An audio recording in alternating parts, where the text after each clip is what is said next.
this is a quick video demonstration of how to extend the daily plugin for Bubble with a custom API call. In this case, we are going to extend the plugin with a custom API call to meetings data, to the meetings endpoint for daily. But you can use the same method for any information that is generally available in the daily API that's not available in the daily plugin, same method. So first, we want to be inside of our Bubble app. Then we'll go to the plugin section.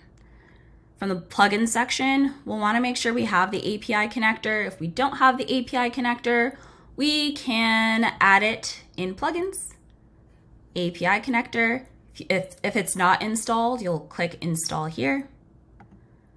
And then we will add another API. We can call this API whatever we desire.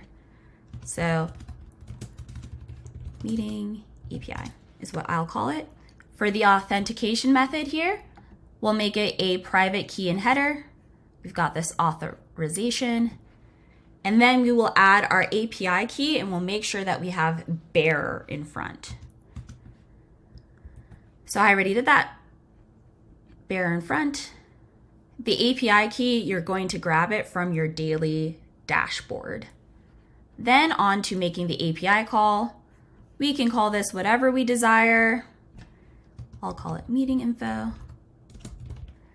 And then we have two options we can use as data, which will make the information available in the designer and make the information able to be a data source for groups or for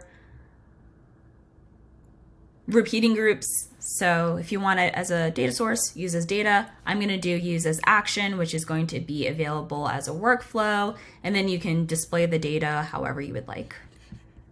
Workflow, action. Then you will put in the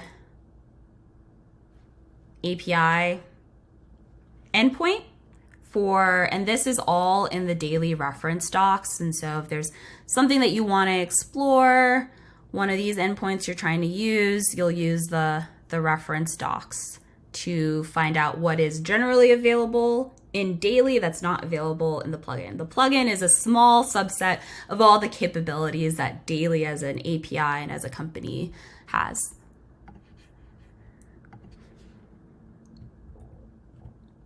So I actually will do the meetings. So we can go to meetings and just copy it. Copy this address here.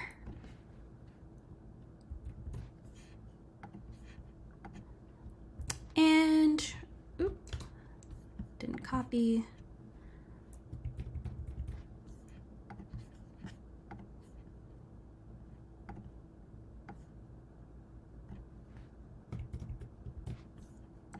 All right. Cool. Copy that. And that's all we need for grabbing all of the meeting information. If you want, you could specify some of the parameters, like only rooms that are happening now. So you would add an ongoing true, only start time after this time. But to get it all, and then to make it available, you'll want to click this initialize call.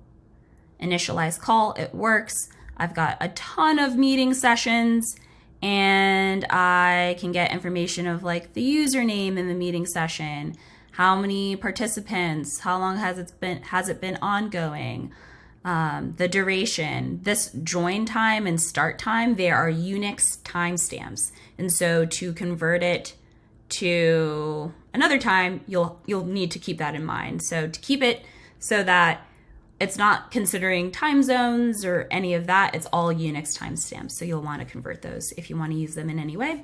And that is it for setting up the custom API call. And then if we wanted to use it in a workflow, so we have this use as action, we would go to our workflows. We can maybe create a page as loaded event to grab that data, and then we would search for that custom API that we just created. Meeting API, it doesn't take any parameters. And then for displaying that data or using that data, you could use like now you're free to use the information however you desire. So if I wanted to display some data, I would use the result of that step 1 data, and then I could, do each item's ID, room name, start time, duration, ongoing, max participants. So hopefully that gives some of the idea. And so this is a bit of an overview of how to extend the daily plugin with custom APIs, additional APIs, specifically how you might bring meeting information that is available in daily as a whole that is not available in the plugin. So hope that is helpful, and thank you so much for tuning in.